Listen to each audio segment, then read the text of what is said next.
Steve Downs.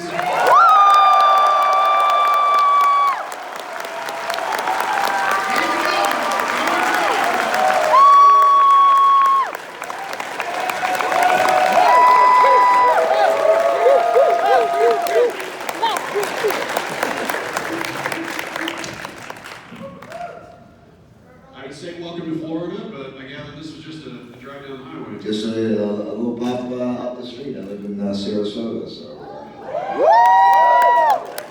So I mentioned to everybody, we've got two audience Q&A mics set up over here and over here. Go ahead and start lining up. Those of you who were like, oh, I'm going to cool my heels, I'm not going to stand up for a million years. So if you don't go in line now, you're going to be the 12th person in line, and just know your luck, we'll get to 11 people. So go ahead and line up. I'm gonna kick things off. Sorry, Steve. I'm just Don't let me in. for no reason. I switched over to the video thing on my phone. I don't know why. Reverse the egg. So Steve, about the Halo TV show. Totally casual. Not gonna post this on the internet. Pablo Schreiber has had some very kind things to say about you.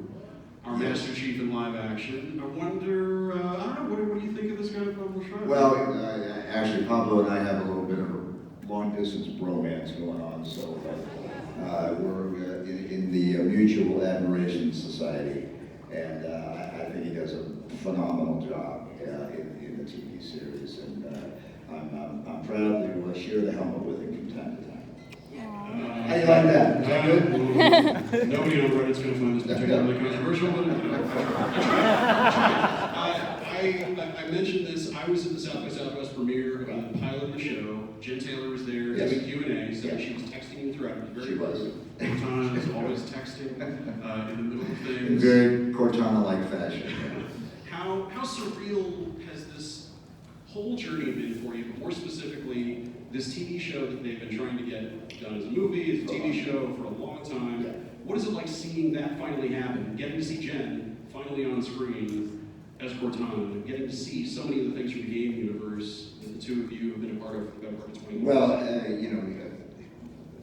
having Jen be a part of it, of course, solidifies the whole thing for me. Because I don't think I'm talking too far out of school, but that was not, from what I had heard, was not part of the original plan for the TV show. And then some changes were made, and I was sort of screaming from the rafters, why don't you use Jen? And so they heard me, or not. But that made all the sense in the world to me. But surreal would be the right word for the entire 22 years that Halo has been, on the planet or in the galaxy, as it were. And to see the television program finally come to fruition. First it was going to be a movie, and then there was all these various iterations that may or may not have launched.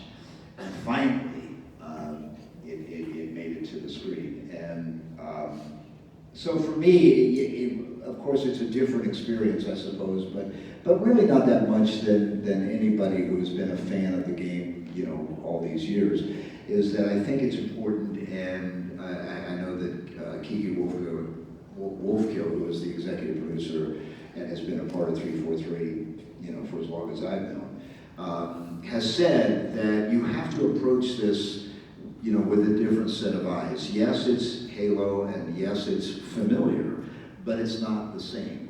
And any attempt that I'm aware of, where they try to take a video game from the video game medium to either television or film, when they try to replicate it on a sort of a shot-for-shot basis, it's doomed to failure, because they're two different mediums. There's the video game medium, and there's the film medium, and they're very different. So when the show first came on the air, first of all, I'm a fan of science fiction in general. So I approached it like, I want, this is science fiction, and I hope it's good. And I would, sort of looked at it as I did any other, new science fiction film or TV show would be, is that you say, okay, entertain me, here we go. And I think they've done a fabulous job, and I really enjoyed the story. You get those little nuggets that are are familiar in terms of the game lore, and then there's things that have nothing to do with the game. I guess my only criticism would be, how come there were no sex scenes in the game?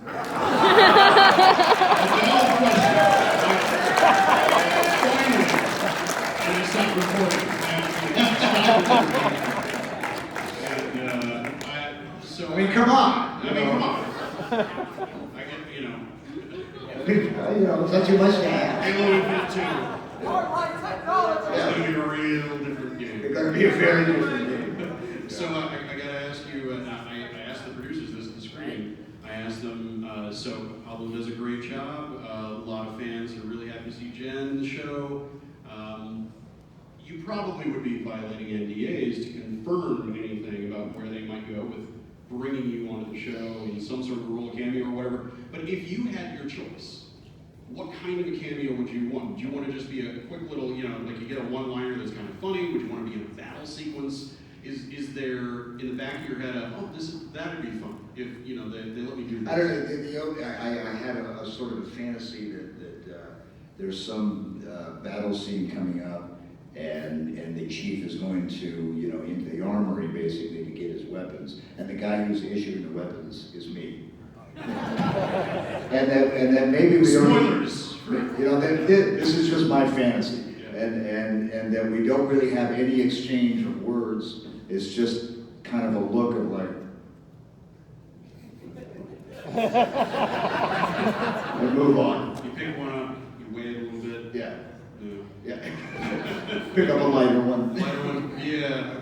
This one's more your speed. I think you can handle this one. I'm going to ask you one more thing, then we're going to turn it over to the audience. A lot of us here, big fans of a game that you're in, that we have played. I know that you are particularly a fan of a specific game, and that's golf. I am, yes. What is it about golf that has captivated you? Are you one of these, meditative golfers for whom it's kind of a religious experience? You just like it is a quasi-religious experience. It can be a hellish experience from time to time, especially midsummer in Florida. But I don't know. I picked it up, and it's something old men can still do when they're old men. So I do enjoy it. I enjoy the being outside in nature, the camaraderie, that constant thing when I'm this close to being good. And you're always in golf. You're always just maybe this close, and you never quite get there. But I don't know. It's just fun for me, and I do it obsessively. And you got to be obsessed about something. So I picked that. Oh, none of us can relate. Being obsessive. Those of you who have spent long nights in the basement, never seeing sunlight for days on end, you know nothing about obsession. My team needed a sniper. So I had to stay all 48 hours. Let's start over here with Bane. Hello. Howdy. I just want to start it off by saying thank you for the way you have impacted my life and the life of so many others. Only the good parts. I have nothing to do with the bad parts. Including your choice of headwear. But go on. Two are better than one. My earliest memories in gaming are Halo. Before I had internet or Xbox Live when I was little, I've put countless hours in just replaying the campaigns. And there's stories that even today I go back towards, and I still enjoy them like I'm playing it for the first time. Well, that's a high compliment to the developers and the writers, and when you could say that you can go back, like a good movie, that you can go back and watch it over and over again and still get some pleasure out of it, and hopefully, something new out of it, on the 10th time or whatever. And then I know a lot of people, and me included, growing up, loved superheroes, Batman, Spider-Man, Superman, that group of the people that were larger than life that you looked up to. But for me, at the top of that list was Masterchief as a character.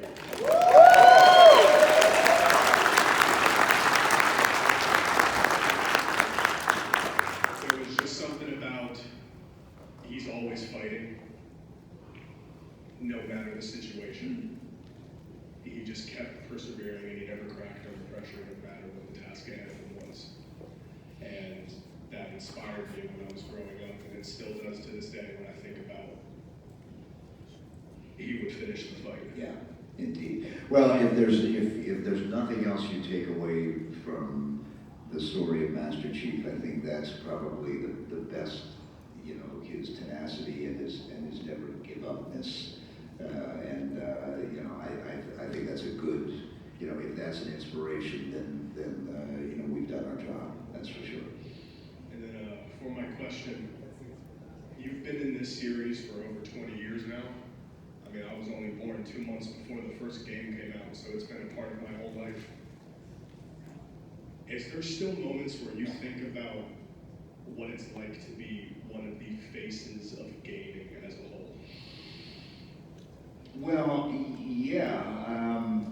I don't know that I dwell on that part of it as much as just being more grateful to have fallen into, and really that's all it was.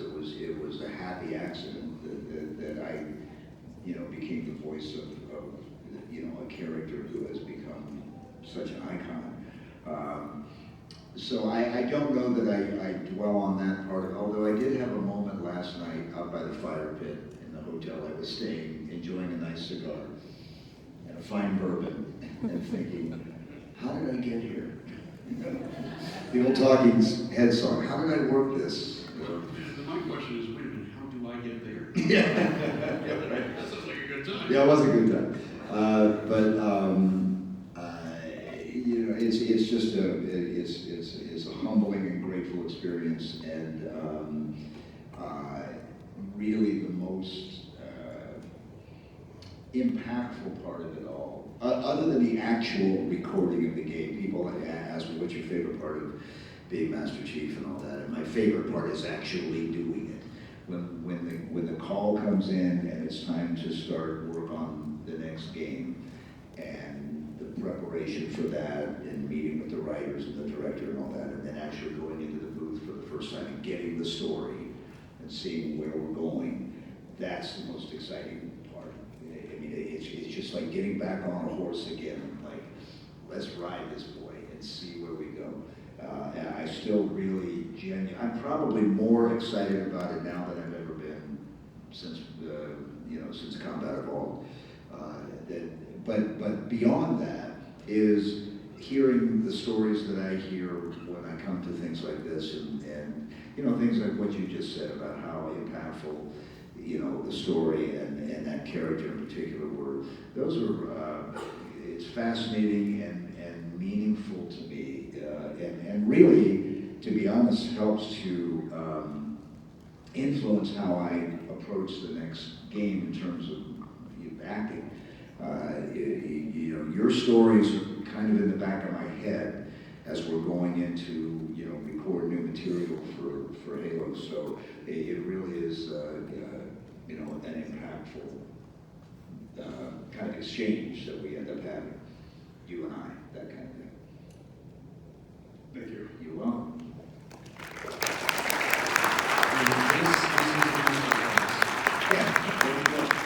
Exactly. Over here. Sure thing. As a Chicago native, I wanted to say thank you for making my drive, my commute in the morning, that much more exciting. Yes, and, indeed. yeah, Those are the days. the host of 97.1 The Drive. I wanted to say, I know the worlds of classic rock DJ and Saving the World from Aliens are just worlds apart. Was there ever a time you went on air, either on that or on any other syndicated shows that you do, as Master Chief or with his voice? Not until the very, very end of my radio career. I retired from being a radio disc jockey in 2015. And it was up until that point. So Halo came out in 2001. So I went a good 14 years where these two worlds existed in my little brain, but never the twain would meet. The longer the game existed, obviously the older we all got, And the audience that was listening to classic rock, or they sort of the gaming audience kind of grew into that, right? And I would, in the last 3 or 4 years of my career, I would start to see, people would listen to me. I did the morning show for 14 years, and people would, they had no idea that I had this other life, And I wouldn't talk about it on the radio because I didn't think it was relevant to the audience that I was talking to. Well, that started to change the longer the game went on, the older the audience, the younger part of my audience got. They started to get it and said, wait a minute, aren't you that guy? And but it wasn't until literally the very end of the time that I was on the radio that I actually even ever talked about it. And it was weird. I don't know, to this day, I don't know why I was uncomfortable talking about it. There was sort of this, you don't want to hear that stuff, you want to hear Led Zeppelin, And then, but towards the end of it, like, no, we want to hear the Masterchief stuff, So it was at the very end where those two worlds began to collide, if you will. Thank you. Sure. Right over here. Hi. As a younger fan, I only got into the game as of recently, so it hasn't had a bigger impact on me. But something I've been wondering is that, what was your reaction when the Master Chief took off his helmet in the show? Well, I knew it was Spoilers for coming. the first episode. Yeah, I knew it was coming. And I really thought, when the whole thing was sort of brewing, there was a few different ways of the plot line could have gone. One could have been that he never takes off his helmet, and if that was the case, he would be a secondary character in the show. This is not any conversation I'm having with anybody important. This is my own Yeah, you've had 20 years to think about it. Yeah, I had 20 years to think about it. So I thought, okay, well, if he never takes off his helmet, then there's no reason why I wouldn't do, the voice for it. But he would have to be a secondary character, because in order for a primary character, in order for you to get emotionally involved in a character, you kind of got to see him. And so I understood that if you're going to make Master Chief the focal point of the story, you have to be able to actually see what he looks like. I know a lot of people were disappointed in that, or some people, I shouldn't say a lot of people, but, especially hardcore gamers were like, we didn't want to see his face and all that, because it is a different experience. Part of the mystique of Master Chief, and I think it was purposeful in his design by the developers, was that you never saw his face because it was your face who was really inside that helmet. And the reason why his helmet was reflective was when you look at it, you literally saw a reflection of your own face. So, but that wouldn't probably work in a TV show. Even The Mandalorian, he takes off his helmet every once in a while. The only main big character I can think of who you never really saw his face until the very, very end was Darth Vader. But he wasn't the main emotional character. He was sort of the one-dimensional bad guy, kind of thing. So anyway, that's sort of my half-ass theory on the whole thing. All right, thank you very much. No spoilers for those who haven't watched the rest of season 1, but season 1 goes in an interesting direction. Yeah, and I have not seen the last episode, so don't spoil it. I'm not spoiling it. I got to tell you, if you were doubting it, if I do nothing else, I'm selling people on Paramount Plus subscriptions. There you go. You're selling Paramount Over here. Hello, Mr. Steve. Hi there. It's a pleasure to meet you. My pleasure. Halo dominated my whole middle school years, so something from those years, and some of the Iron Horror fans, you might remember this. First off, have you ever seen 100 Ways to Die in Halo 3, and if so, what's your favorite death from that video? I have not seen that. Have you seen Red vs. Blue? A little bit, but I'm not, I've never had any direct involvement with it. So What do you think about the explosion of those fan-created videos, whether the revoice stuff like Red versus Blue, Yeah. or compilation videos? well, I mean, what's been some of preceding it, that stuff across some of it's amazing. You know, some of it is like, wow, this is a professional, you know, Hollywood production. And I've been asked to participate in some of them, but you start to get into, I think Microsoft has a tolerance for it, but that there's probably a limit. And me starting to voice stuff in these might be crossing that line. At a certain but- point, they take back the keys of the world. Yeah, they should, yeah, right. Take back the keys of the world. Very good. Ground me my Pelican permits, but some of them are really impressive in terms of what they actually come up with for quote unquote amateur filmmakers. And lastly, have you met the Act Man in person? I have not. Okay. Just, you know you're in the outro of his videos, right? No. Subscribe to the Act Man. I do not know this. I don't know who the Axeman is. Wait, so is that not actually you? I'm confused. Okay, well. We're learning things today. Yes. That's the takeaway. My learning curve is apparently low. Steve, you should be taking notes. I will. I will look into it post haste. Right over here.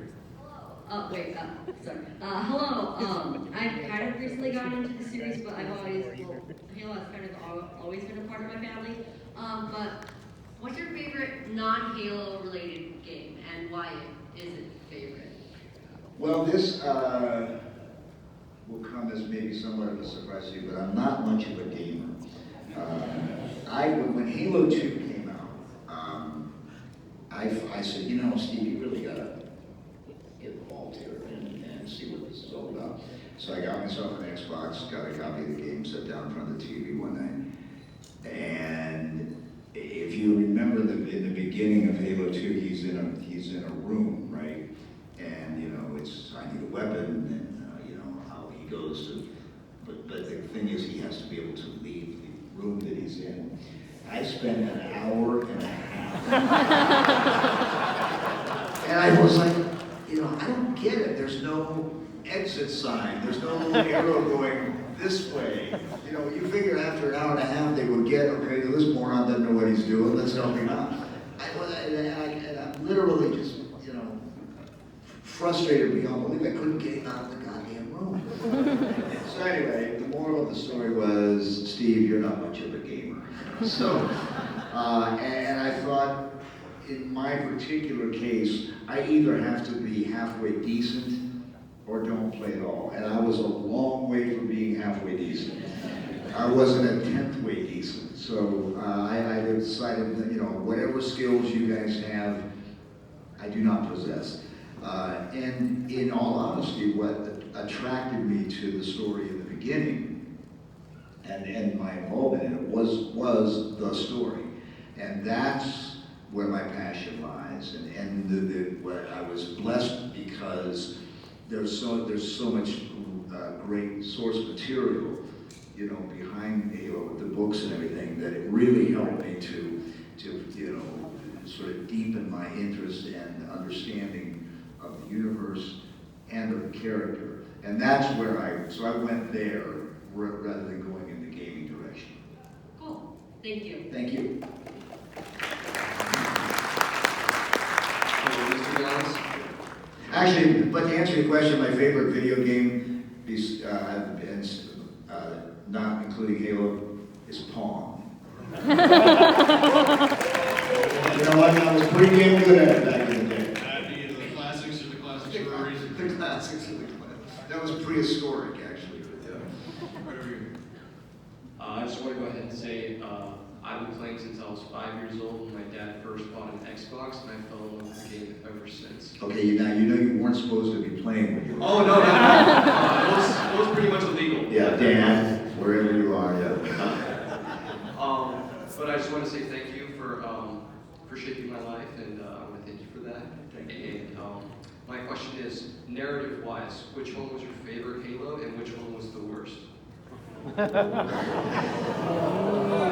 controversial at all today. We're not going there, but my favorite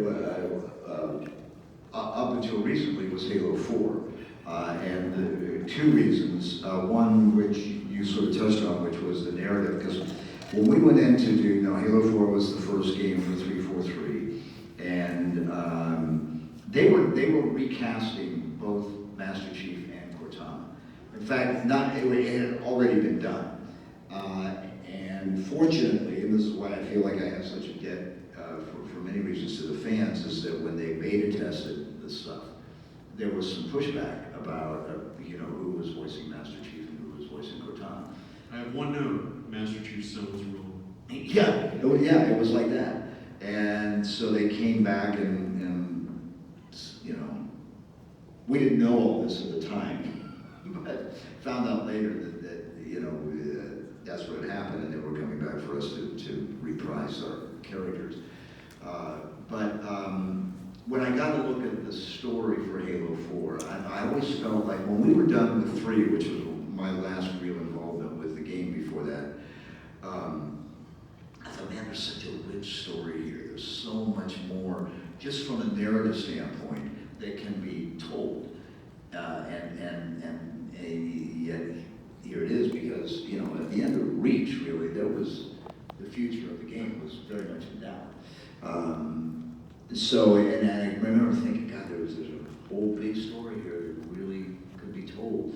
So then when I saw what they were doing with Halo 4, which was also the first time, to 343's credit, that I actually got to meet with the writers and the director, and actually have a conversation before we went into the studio.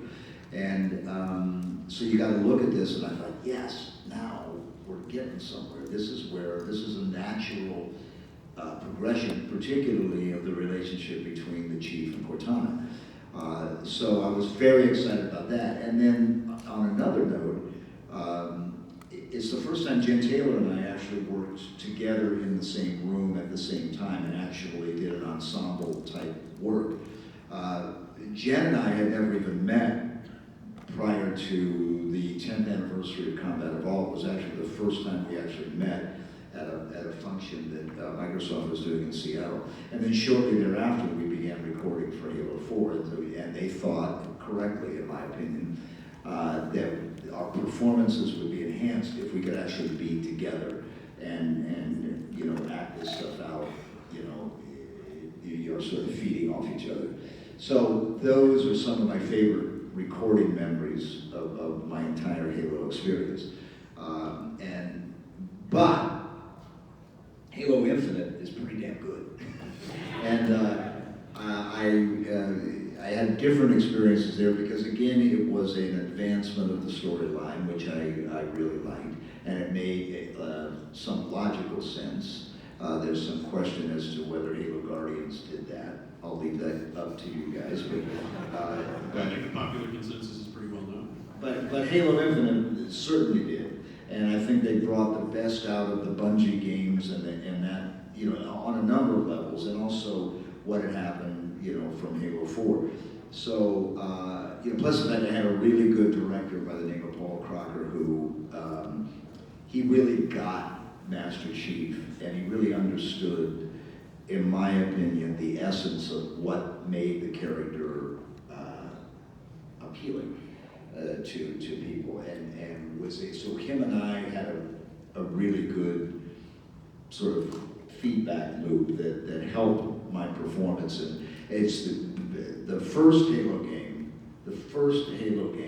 that when I actually watched it when the game finally came out, I wasn't cringing at my performance. And which is not uncommon, I think, for actors. You look at you. That's why some actors will never watch their own performances, because I was always like, you could have done that better. You could have redone that line or this line, whatever.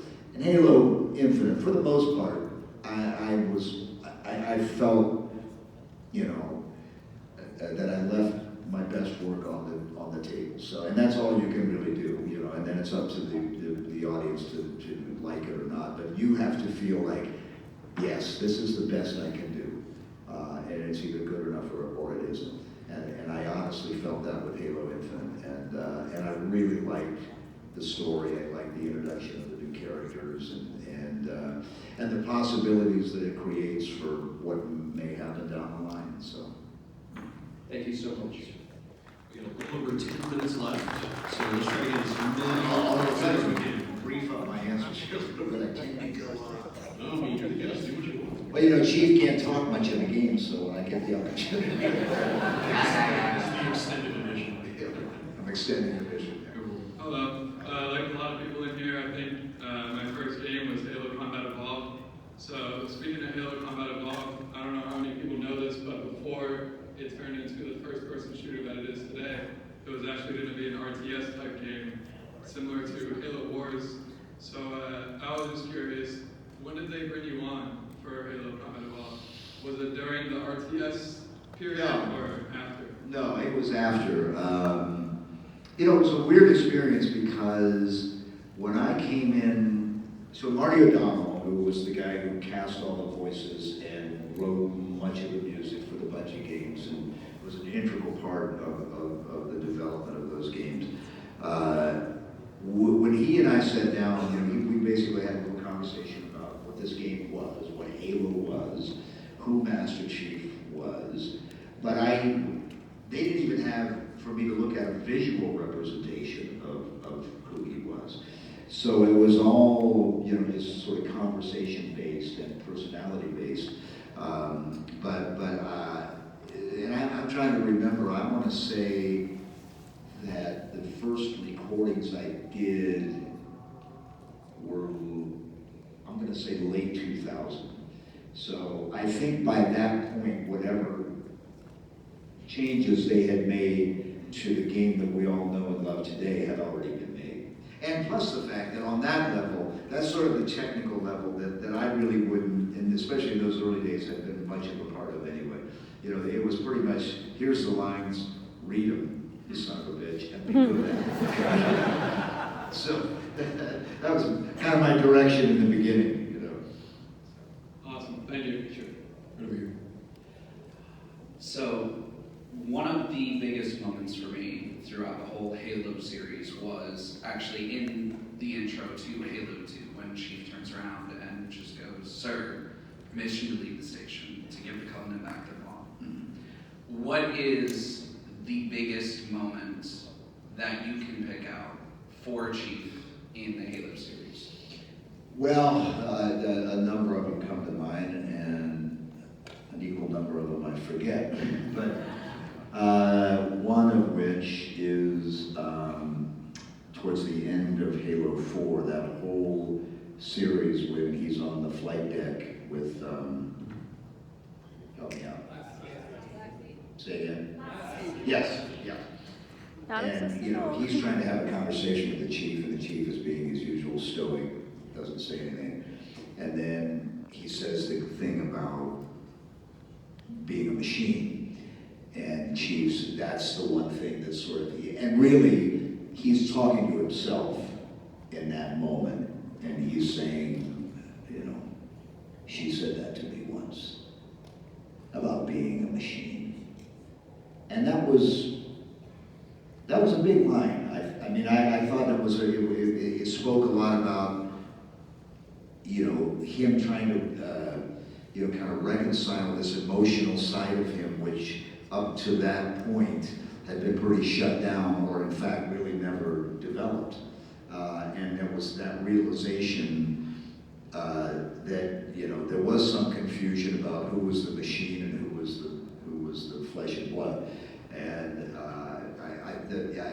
that line always sort of, resonates with me. And there's another line in Halo Infinite that I'm trying to remember completely about we're all, now lines are sort of flooded into my head. I failed her. I will not fail you. Big one.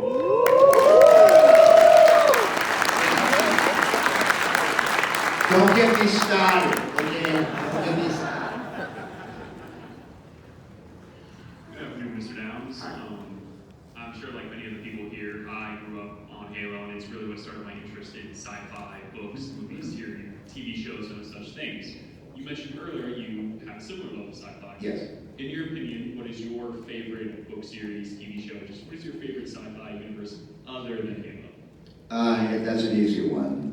2001: A Space Odyssey was a game changer.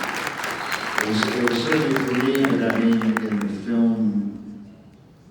industry, from a technical standpoint, and also, sort of legitimizing science fiction as a serious art form. Not that there had never been a serious science fiction movie before that, but for me, and I think for a lot of people, because it's considered one of the greatest films of all time, it certainly rocked my world as a young lad when that movie came out. And so it's right up there at the top. That's an easy one. And then there's Close Encounters is another one. The Alien movies, the first two especially, were not only great science fiction movies but great horror films as well. And it's just So I feel like us science fiction buffs have a tough road to hoe because there's so much crap out there that you gotta wade your way through to finally get something that has some meat on its bones. But when you finally do, I think it's worth the journey. Thank you very much for the chance.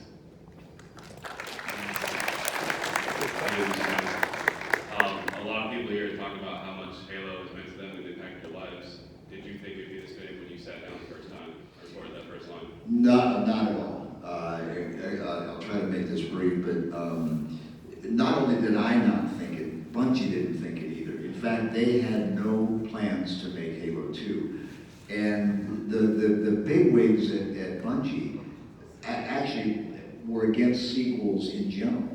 They used to say, we will never make a sequel of anything. It's one and done. Well, with the success of Combat Evolved, Microsoft had another idea. They said, fellas, let's talk about a sequel.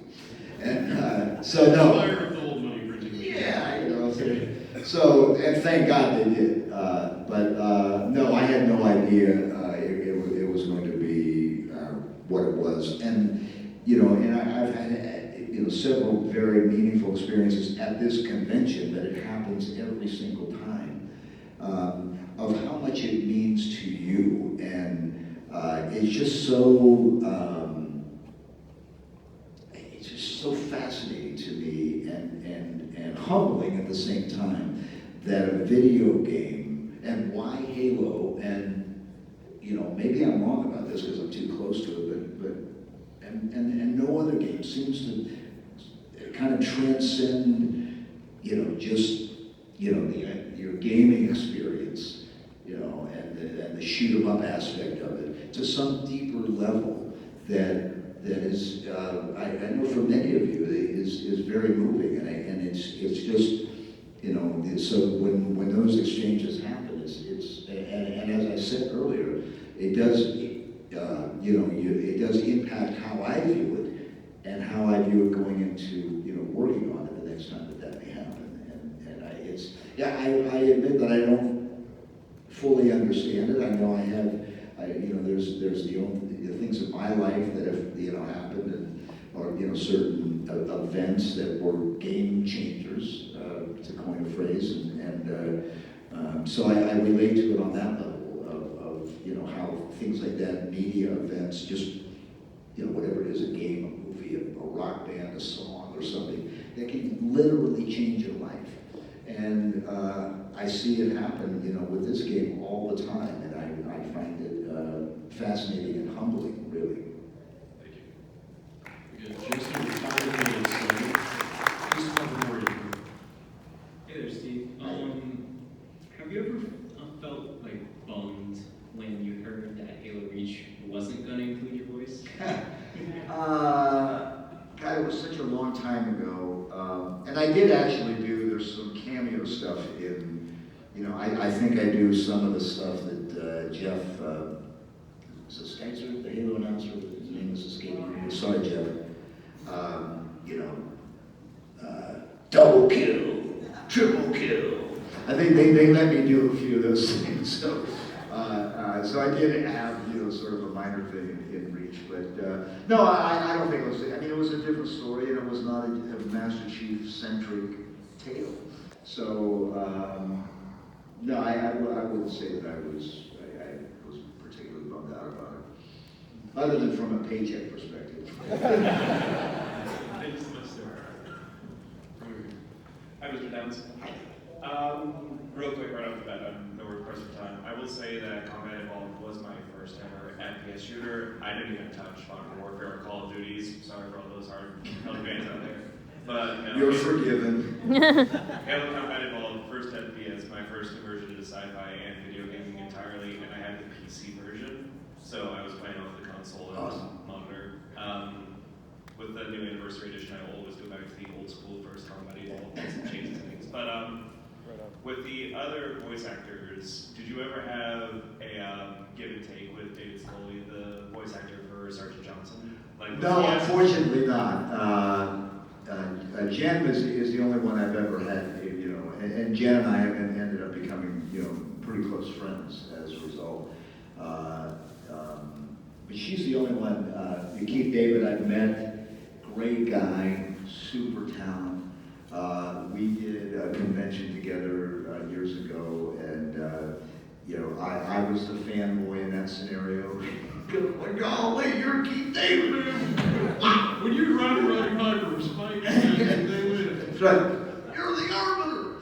But I dug the guy. I dig the guy as an actor, and I think he's a giant voice talent.